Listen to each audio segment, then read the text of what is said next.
for sure. Yeah. Agree. Hi, Joey. Hi, Joe. Hey, how are you? Good. We're catching up. I'm sorry.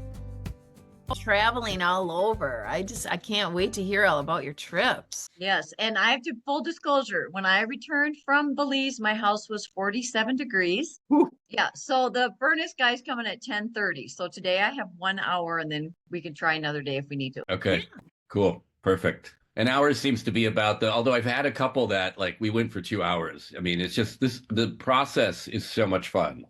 Oh, the reminiscing, I'm sure. Oh my God, it's just, it's a labor of love. I'm having so much fun doing this. It's like everything about it feels really good. And, at the bare minimum, I'm documenting these stories on camera, which will, we're preserving the legacy of Golden Valley High School. Here's my question, Joe. Like, what Yeah. every trophy and every that we ever won in the district, where are they? I'll find out. Does Hopkins have them in some storeroom somewhere? We went to state in softball every year. Where are they? Might be in storage somewhere. That kind of, after a while, gets to be an issue at schools because it's like you have so many from all the sports. Where do you store them? Where do you put them? That's a good question. I can't remember. I'm guessing they probably did go with Hopkins somewhere. And somebody in Golden Valley probably, I should ask Jim Sachs or Mike Okay, so Halker. here's They an moved. Did you help move stuff? Well, no, but here's an interesting fact. My niece is the city attorney for Golden Valley. Oh, yeah, that's right. So this Thursday, check this out. On Thursday, April 10th, some guy, I don't even know his name, is doing a thing called 50 years of softball of girls softball in Golden Valley. Man. And I'm laughing. I'm like, I'll know more about the subject than he will. Be awesome. Yeah, you will. I mean, our parents, well, my mom, I think, was the first president of the girls' Little League. And I invited Lundgren, but currently, sadly, he has pneumonia. So I'm hoping he can come with me. Yeah, I hope so too, because for softball. But oh my gosh, all of our starting. Yeah. Wow. Yeah, Lundgren is teed up for an interview when he gets better. So that's going to be great. Good. Oh, yeah, he remembers so much. Planned 2.5 hours for that one. And I'm planning on coming back in May, or maybe at the end of this month, and doing a bunch of in-person interviews. Are you driving back with your mom? I don't think I am. I think because the plan would be I drive out with a fellow filmmaker here who's got his own camera and camera package and everything. So I can get that on the cheap, friend and family discount. And then we'll film some stuff on the way. Like Lee Kump is at Penn State. Oh. And he's a professor there. I'll stop and talk to him. Bolin is at Princeton. Oh. Not Dave, but his brother is the professor of divinity. John, who's the older brother? It might be John. John Bolin is the professor of divinity at Princeton. Love that. Wow. Yeah, that might be a stop too. Might be a stop. And then when I get to Columbus, Ohio, there's a guy named Alan Finkelstein from the class of '66 who's just a great guy. We had a really great Zoom conversation. We're going to stop and see him and do it on camera. And, I'm going to try to plug in as many people as I can on the road trip. And then, be in Golden Valley to get together with people and do interviews. In Golden Valley, 5 of the 7 Blonigan kids could be available. I think it'd be really fun to do some family group interviews, like at a round table. I would love to do that. I'm trying to get the Pfefferly clan together, the Blonigans. I mean, you guys are, epic. The Dirtas. Dirta's a great idea. No, I don't know the Dirtas. Talk to me. Lundgren does. He does, and he's got contact too. Okay. But they were, because wait, and who's the one who was the paper delivery boy? He went. No. He lived down in the Circle by Good Shepherd, and he went on to Harvard and as an attorney. Well, while you're trying to think of that, you're making me think about this one thing that I want to kind of zoom in on at some point in the potential documentary that comes from these interviews, is that we seem to have had pretty good outputs, as an educational system. You think so? I think so. Yeah. I mean, I'm not saying, there's no utopia, but you do the best you can. And we did the best we could as a community. And I think had pretty good outputs as measured by, just sort of contentedness and usefulness and and wasn't that part of the whole pilot of the district when they put it together? I think so. I'm trying to find out. There's a person. I had a meeting with the Golden Valley Historical Society board last night that I zoomed in on, and Christy Rodelius Palmer was there in person. She's been really a driving force in this thing. And, they're going to help me connect with some people that I know are out there that I've tried to connect with. And it's been, so we need some GV historians to kind of step in. There's apparently a person named Karen Johnston Berger who was writing a book about Golden Valley. So she may have done all the heavy lifting for me, and I just need to partner with her, and, away we go. So, all right, well, let's jump into, it's a free-flowing conversation. That's the way these are going for now. So did you guys graduate together? In what year? 81. Graduated from Hopkins in 81. First class at Hopkins. First class at Hopkins. So you guys were you're the group that was going into their senior year, and they were like, psych. No captains. We can't be captains of any sport. Here's something I thought about last night, Joe. We brought the National Honor Society. They didn't have it. We brought the physics and the calc teachers. They didn't have that. Like, we brought talk about the outcome thing. We brought that shit. Just saying. So talk some more about the merger. What comes into your mind? Here's another interesting fact. Mickey Pfefferly, Morris Blonigan, Jim Kurtz, and Nat Goldberg got to clean out Golden Valley School District. That's what I was remembering. What does that mean? That means we got hired to have the carts and dollies. And then we get this list. Go to whatever that art teacher's name is. Go to Lundgren's room to get these 3 TVs and label them Glen Lake. And we all thought Glen Lake was a sanitarium. There's no internet to look stuff up. So we're like, seriously, they're sending this AV stuff to this. Then we go to the kitchen, label all this for Glen Lake Elementary School. And then these giant trucks would drive up, and we'd have it all categorized and just load it into the trucks, and off they'd drive it. Wow. It was so fun. We had the keys to every room in the building, and we had just the best time ever. And so what I was always wondering, like, what happened to all the cool, like, swag, so to speak, like the uniforms and the hockey uniforms? Like, you got any of that stuff still? I gave a Did bunch anything to fall my, off the truck? I gave a bunch to my siblings. It's been a long time, Joe. But at Lake Vermilion, had I known this was coming, I would have worn it. I have 2 items. I have one of those, Chris, remember those nasty warm-up jackets that were polyester brown we had for volleyball? Yeah. And then I have a volleyball t-shirt. That's all that's left, Joe. It's been so long. Wow. I had a brown Golden Valley sweatshirt. Dead. Yeah. I've got a That's few. what happened to the swag. And my mom got a lot of spatulas from the kitchen. Oh my gosh. I'll tell you, Joe, like Yeah. when they made the decision that was the year it was going to happen, they included our class in a lot of the senior, like this big bang of special activities that they did for us because they knew we were really going to be missing out on that senior year experience, at least with Golden Valley. So we did like a trip over to Stillwater. We did a whole bunch of stuff, and that was really a fun experience, and it was good, but it really didn't prepare us for the transition. But those things were nice. I don't know. Another thing that I want to say about our group, Maura, and you can piggyback on that too, is I feel like we were kind of the first group going through that got to take advantage of part of the Title IX. Like, we were playing on boys sports before, and then we finally got to pull in, and it was somewhat established. I mean, they just threw in anybody to coach because you didn't have the coaches to do it. But we had been kind of coached by Mr. Hodgson, by a few people. We got to really thrive on that. Chris, in my senior year, the homecoming queen was Natalie Nelson, who played on the boys soccer team at Lindbergh. She was the only girl on the team. And the homecoming king was Dwayne Dresser from our school. I think the kids, we melded in like an hour. Like, we were just like, fine, let's go. And Chris and I and Mickey, Kelly, we went early. Sheila, my sister, we went early to school because of volleyball. So we were there on campus before school ever started. So even then, just seeing other kids besides volleyball, just around, kind of getting a feel of, okay, here's our cafeteria, yeah. Nice for us. Sorry, I had to do a little company move because my internet upstairs is not working the way I wanted it to. And that's okay. So we're down here now.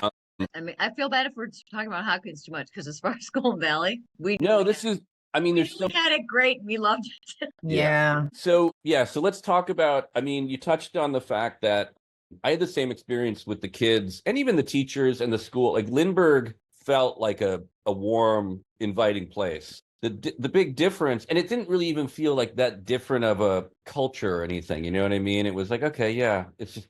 But the big difference, obviously, was like, wow, there's a lot of you, and we were used to something different. We were used to knowing Dave and Rich Ellison as brothers, where they lived, their sister. If their mom came to campus, we knew who they were on April Fool's Day when they switched classes every year.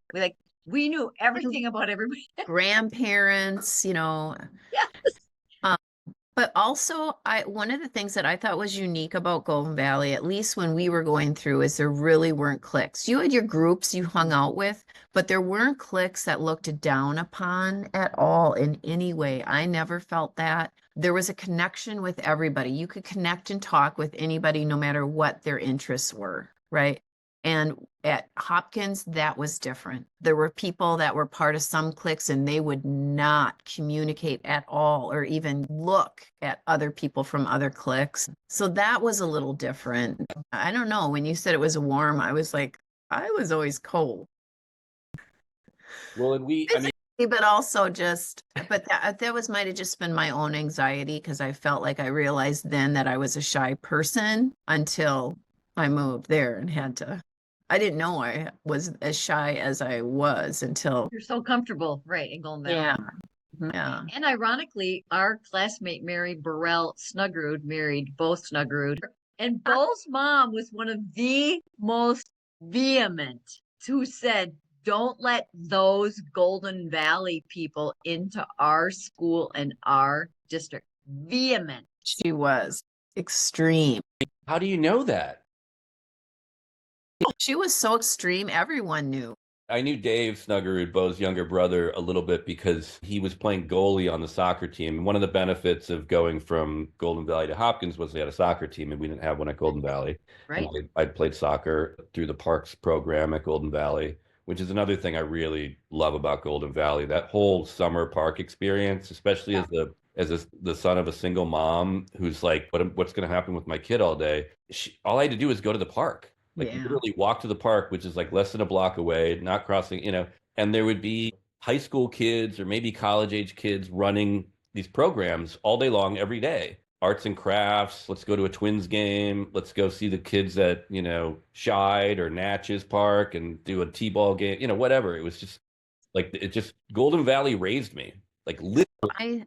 I ended up working for the park systems all through high school and college, summer jobs. Those were so I did that at almost all the parks, and it's a great place to be around all the kids. And I don't think it was complicated. You know what I mean? Like financially or logistically or anything. It's just like, hey, high school kids, babysit you're basically babysitting whoever shows up. Yeah, it was a great job. Everybody wanted those jobs. It wasn't awesome. I'm interested to hear your thoughts on this.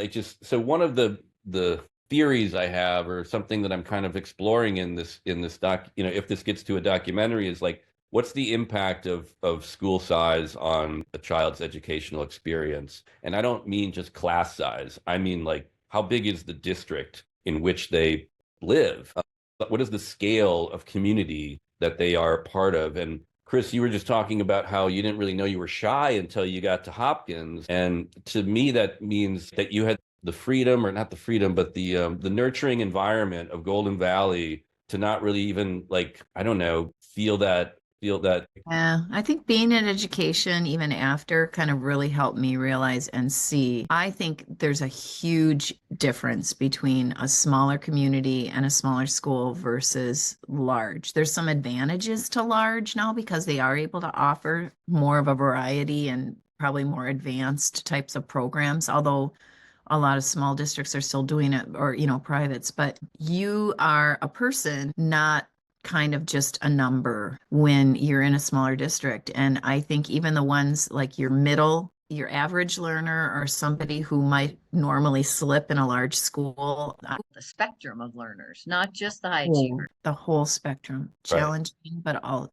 Yeah, challenging the ones that were way up here, honor society, and in the middle, you still felt like something instead of just like, yep, I'm in the middle and I'm just going to do okay. But I think, it's like college too. Some people are going to thrive at a smaller school and some people are going to thrive at a huge school, and if you don't have that outgoing personality, larger high schools, you're just going to get lost. Where something smaller, you can actually feel like you're a contributor in it, like you said, even in sports or other groups or organizations. Other, not scholastic, but being able to get at everybody's story. So this is Chris and I. So we play basketball on the playground with all the boys every day. So in 8th grade, we go to Halawa, Chris, Mickey, Maura, Kelly. Hi, we want a basketball team for the girls. No. And in the old days, no is no. You didn't like say we're suing you. Right. Okay. So we walk down the hall for him to Lundgren's office because he's coaching the 8th grade boys. And we say, we want to be on the team. And he goes, well, we practice at 6 a.m. And we said, well, we'll be there. God's truth, not exaggerating. Lundgren knows his story. First day we're at practice. We've all warmed up. He counts off 5 kids over here, 5 kids over there. And he goes, shirts and skins. And us girls turn white. And he goes, wait, somebody go get the pennies out of this is God's truth show. God's truth. So they had an A squad and a B squad. Well, 2 of us made the A squad and you served 2 boys. So about 4 weeks, I remember playing Broken Center and other teams. About 4 weeks later, Hollowell calls us 4 back down to the office and he says, hey, you need 8 girls. And if you get 8, you have a team. We got uniforms, a coach, bus, schedule, done. I need you off the boys team. So we walked through the hallways and begged girls to play and got 8. I think we had Carrie, Susie Dunbar, Lipinski. Lori Castor? No, she was a grade above. Yeah. No, because Mrs. Vick was the one that complained because you took Danny's spot, Chris. But I took Jim Sachs's spot. That's what he always said. Whatever. We took somebody's spots and those moms are not happy. I got to tell my son he can't take in some girl's spot. And then Richard Purrier was the coach. Once we got in high school, High school. Yes. Oh, we're still in middle school you're talking about. We're in 8th grade. Mm-hmm. Who was the middle school coach? Do you remember? So then Eisinger coached us because she was the volleyball coach at the high school and she did not, and the track coach, she didn't have a winter sport. So she Oh, yeah. Perfect. Easy. Yeah. That's So great. it's just such an interesting. Chris and I were like literally in the evolution of so many things. In 8th grade, same 8th grade, Tom Durda coached the 8th grade girls fast pitch softball team. It was the first year they had fast pitch in Golden Valley. Chris and I were in 8th grade. And Tom Durda coached us because he loved Lundgren. Lundgren loved him. And Lundgren knew in order to have a good team, you got to have a feeder program. And was Durda a student? He had graduated by then. So was he okay. at the U? He might have been at the U or something, but he came and he coached us. So so we kind of had a connection. And he lived right off of Jersey. They lived right off of Jersey, just a few houses down on the opposite side of the road that your mom's on. I remember the Marvins. The Marvins were maybe next door or close to them. Yeah, and they had like 5, 6, 7, 8, 9, 10. They were older though too, right? Yeah. Well, there's one our age, Patty Marvin. Oh yeah. Wow. But I thought she went to the Catholic school. I think they probably did. They probably went down to Good Shepherd. Another thing that I think is unique, and this just came, I don't remember where I was because I've been all over this winter, but I was talking to a group of people and I didn't know all of them or where they were from or anything. And something came up about like acceptance of different religions and belief systems and just accepting versus the non-accepting. And one gal was talking on, and it just sounded, her experience of growing up sounded so similar to like Golden Valley. And I'm like, where did you grow up? She's like, St. Louis Park.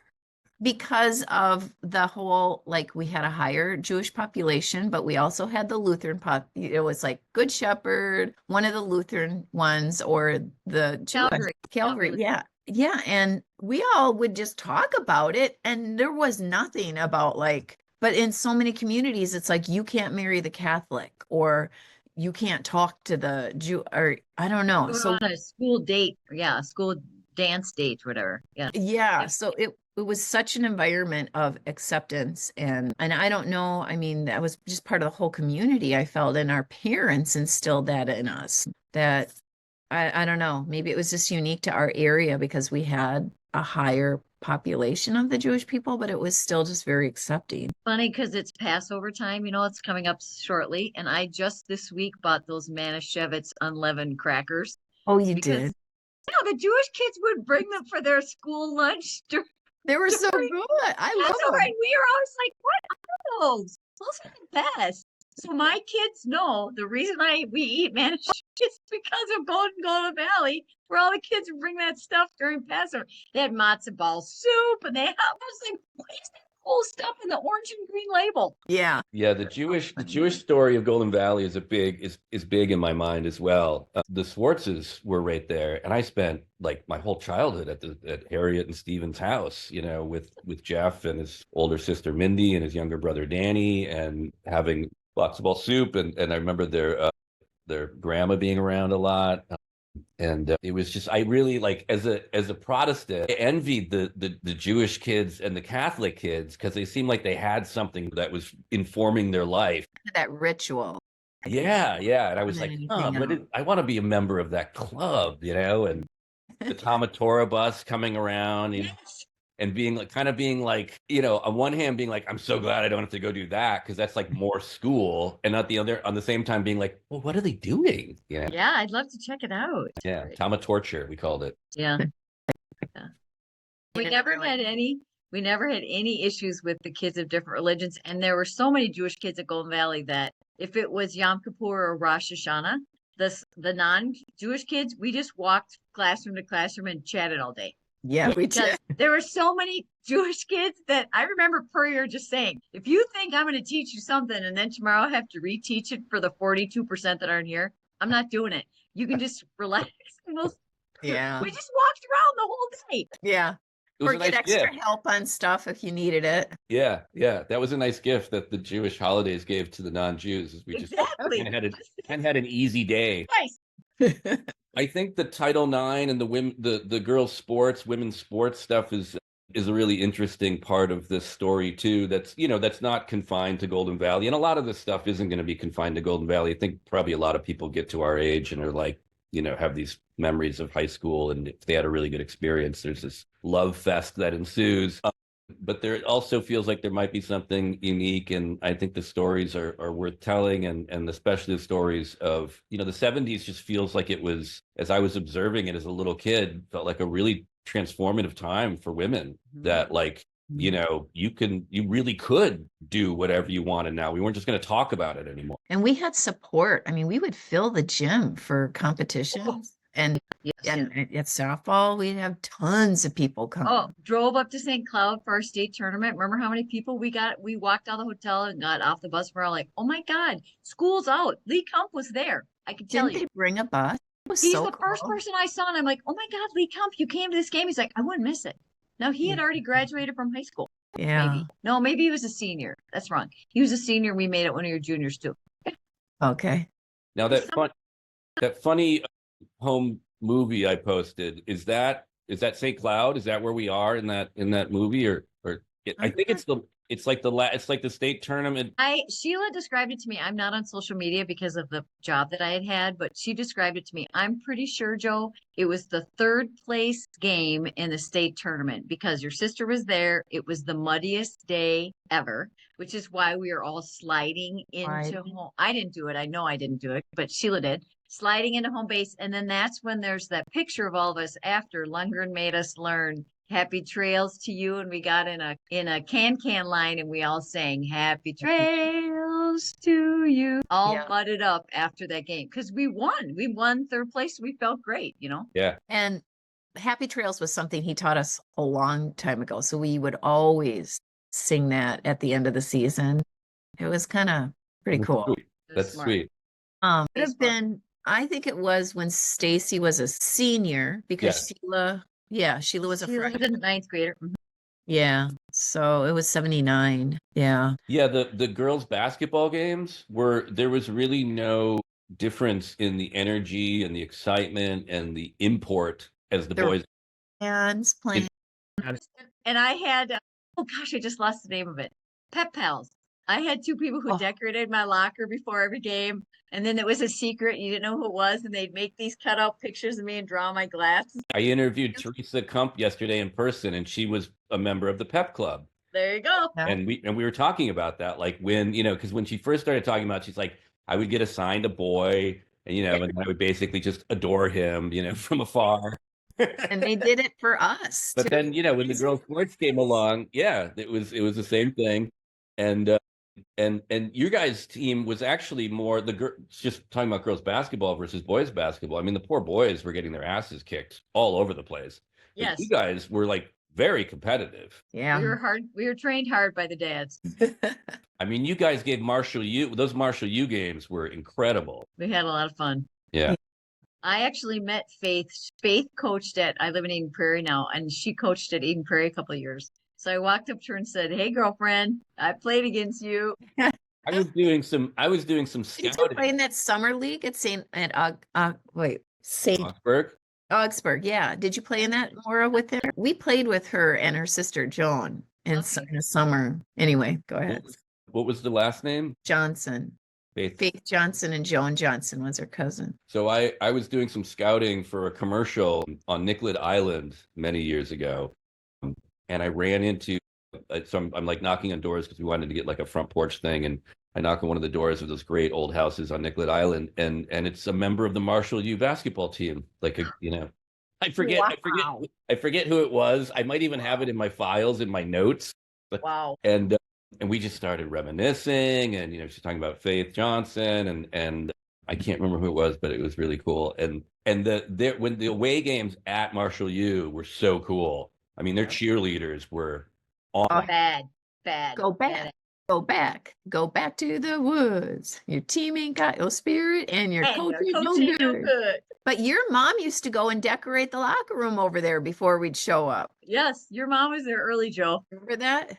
She was all over it. I don't remember about that. That is so her. I mean, she was really into the decoration, and then my uncle, her brother-in-law, would come up from Chicago to see games, and he loved the Marshall U games. He would like literally come up for the Marshall U games. Or not to, the energy was pretty high. The energy was thick. Yeah. Pretty high. We're gonna ooh upside your head. We're gonna ooh upside your head. So good. That one. Yeah.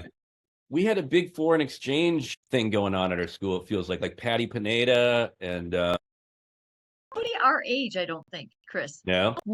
We had the one guy from Germany, didn't we? I don't even remember who that is. But it might have felt big just because our school is smaller, so we always knew what was going on. And sometimes in those bigger schools, you just don't. It gets lost. Yeah, you're right. It wasn't big, but it was there, and it seems to be part of the story of Golden Valley from the beginning that there was always, like a handful of foreign exchange students. Well, and Maura's sister Joan was friends with.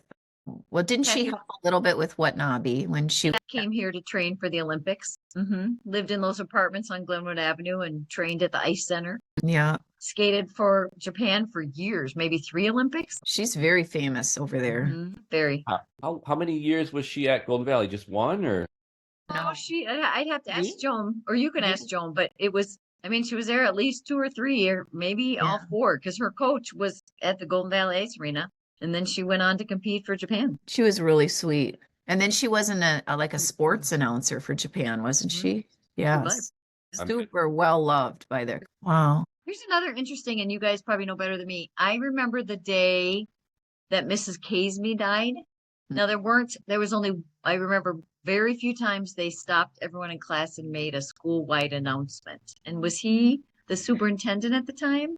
Mr. Yeah. Casey? Yes, he was. And they stopped everybody in class and they said, we have a very sad piece of news to share with everyone. Mr. Casey, who's our superintendent, his wife, I don't remember her first name because we called everybody Mrs.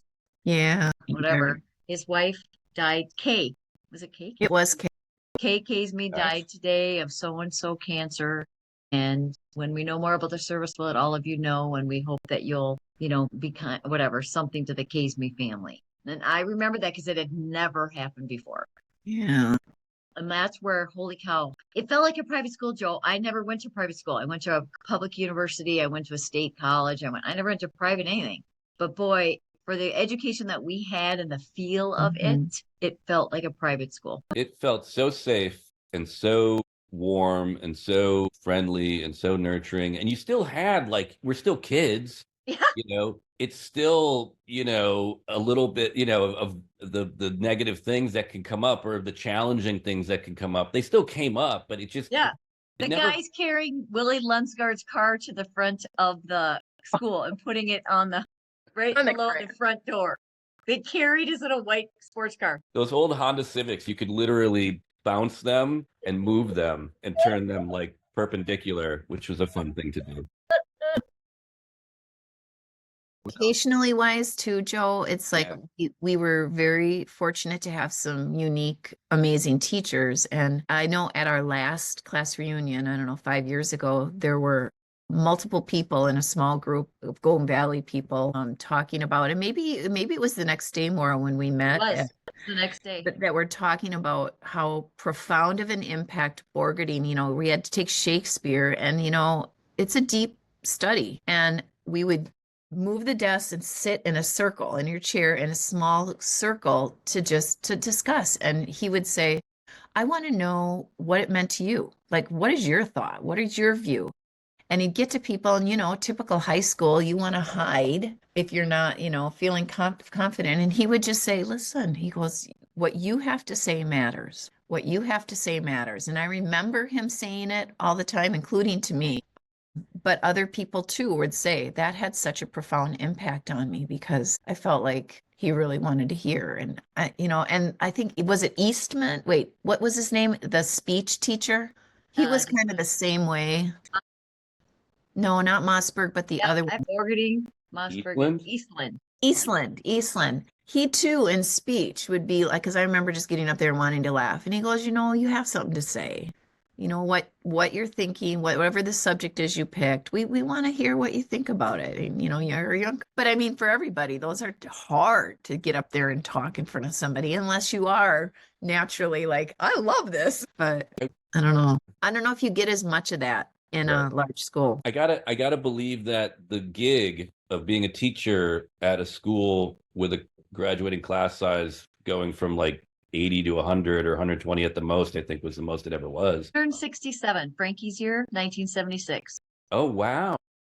Okay. And then Chris and I, it was down to 120. Hey, my graduating class was going to be 80.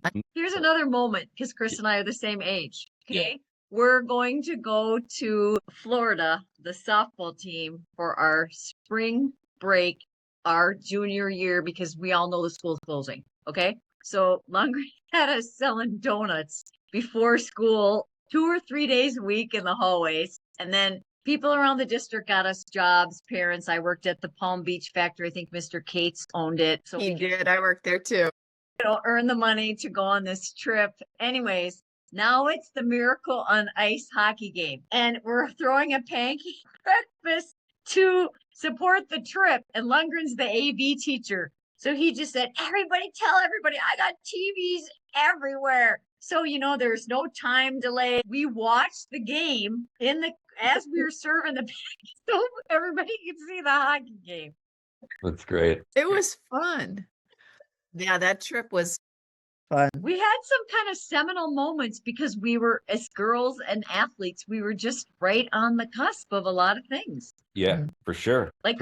People talked about it and then we got to go do it. We were very fortunate. Yeah, and I had a front row seat. I mean, my sister Stacy was like, right there. Yes. Let's talk a little bit about Golden Valley just as a place to grow up. I'll say some things and you tell me, like Bridgman's. Every football game. Game. Walked up there after every football game. Yep. It was the diner. It's the diner. Awesome.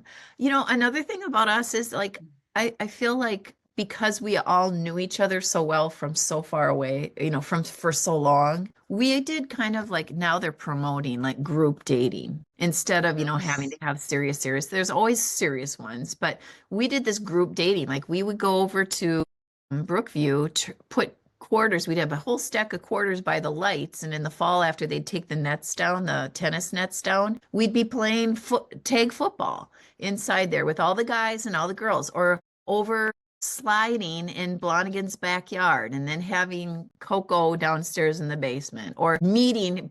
Gallagher would have a sleepover and I'd have a sleepover, and then we'd get out, we'd sneak out and then be tramping through, not doing any harm. We never did anything destructive, but we were all just hanging out. And those are fun. And there was like across the fabric of the community was like you traveled the whole fabric. I mean, there was so much cross pollination. You didn't just know your group. You knew like the whole, your whole grade. You knew the whole school almost. And so you'd go. I remember going to Bridgman's, and there were some older kids. And they had gotten back from an Alice Cooper concert, and I'm like, what is this? Like I didn't understand what Alice Cooper was at the time because I was really little. And and even, or like the kids that you didn't necessarily have a lot in common with, you could still be. I remember Carter Punko was which is like one of the greatest names of all time. That's a great name. Do you remember Carter Punko? The Punkos lived behind us, and he was older, and he was a tough kid, and or Kim Litza. Kim Litza was a year older than me, and Chris played softball with us. Yeah. Sure. And there just were, I mean, I don't know. It just felt like you could, you interacted with the whole community. There wasn't. Well, back to the park story. So Sharon Iden Cornejo is a friend of Chris and mine, our age. She was in all that summer stuff with us, but she went to Benilde St. Margaret's. But she's an excellent friend of Chris and mine to this day. So the fact that she didn't attend our district was irrelevant. She played summer ball and summer junk with us, and we all stayed friends. We went to, maybe she was in our brownie troop, Chris. Oh, you were a bluebird. I was a brownie. She might have been in my brownie troop. But I think she went to daycare where your mom, didn't she go to? I think she was. But yeah, I mean, yeah, I just went and visited her this winter. Yeah, here's a word that pops in my head is accountability. So if I was on Chris's Street, on Stephens Street, on Beverly Street, it didn't matter. If a mom, because the moms were home more often, not the dad so much, if a mom saw me with the behavior, she called me out. It didn't matter that I wasn't her kid. Every mom parented every kid in town. And I can speak to every dad. I mean, like I didn't have a dad at home. He was downtown in the towers being crazy Gary. But I had multiple dads. Another one. Here's another interesting, maybe every school district does this. The Lundgren and Glogly taught driver's ed. So then you did your ride with the cop night. Oh my gosh, that was so awesome. Oh yeah. Because you're driving around your whole community in the dark with a cop. And I remember specifically, oh God, what was the guy's name? And this car went zipping past me and the cop. And I go, oh, there's so-and-so. And he goes, how do you know who that is? I'm like, I go to Golden Valley. How do I not know? It was a kid a year older than me, zipping through then the cops chasing him. So the cops pulled him over? I know he pulled him over and just talked to him. He didn't ticket him. But I know it was just funny because why wouldn't I know him? We're in Golden Valley. There's like 20 blocks of people that go to our school. We're on one of the 20 blocks. Why wouldn't I know the kid? We did. On my ride along, we went through Theaterworth Parkway, and there was a truck parked in one of the parking lots. And of course, it was Julie Sybrant and her husband now, but they were making out. Pop goes up with the flashlight and you can see it. And I'm just like mortified. But the funniest story of a ride along is one when my brother was in a ride along. Joey, you should have him tell you the story because it's hysterical. But Tommy Weiss was out one night and he had decided he was driving his mom's station wagon, and the whole back load of the station wagon had like years of magazines that his mom was going to take to recycle or something. And he thought it would just be hysterical to magazine one of their friends' lawns. They're classic. Not thinking every magazine has her name on and address. I love that. And I had forgotten about the ride-alongs and the driver's ed thing. We had auto shop as part of the industrial arts. I took it. Yeah. Yeah. Most schools did at the time. They got, now they're thinking they need to, oh gosh, we need to bring some of those back. We do. But now what they've done, they've got one facility now for like 5 or 6 districts, and you have to qualify to be able to go. I mean, it's really sad. You took home ec and you did some cooking and you did some sewing. Life skills. Yeah. You did shop and you learned how to use some power tools and work with wood. You did auto shop. And this was just like, and you didn't do it for the whole year. You just was like, you dipped your toe in the pool, got some experience with it. And then I think you could pursue it more if you wanted to, but at least you had the exposure. You remember, Joe, did they have Expand Explorer when you were there? Oh my God. What was that? I forgot. Do you remember? Expand Explore was awesome. And I did find out Bruce graduated the same year I did. And in this small community, small school of Edgerton, they did the same thing. So it must have been something that's, if your school was small enough or something, you could pull off. But all of his classmates, same year as us, talk about what an awesome experience it was. And I'm like, oh my God, we all do too. Yes. And 2 days if you got to sign up and you got sometimes your first preference, sometimes your second. And then for 2 days, like you just said, Joe, put your toe in the pool. Everyone in the district, some lady came and did Ukrainian eggs and whatever, blah, blah, blah. It was very fun. Your mom taught dance. Your mom was always on there teaching dance too. All right. I have to apologize. You do have to get off the call. My furnace person is here. So have a wonderful day. Let me know if you need me again. Let's do it again, Maura. Thank you so much. Take care. Bye, Thanks. Maura. Bye. All right. Bye. Bye.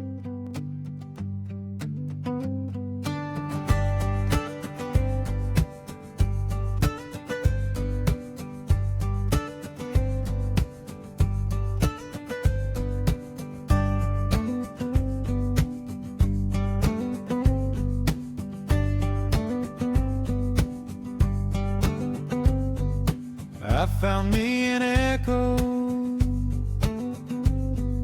played it on the old soul. Sounds like the same thing from long ago. I found me an old soul, echoes from a radio. Sounds like an old song from when we used to know.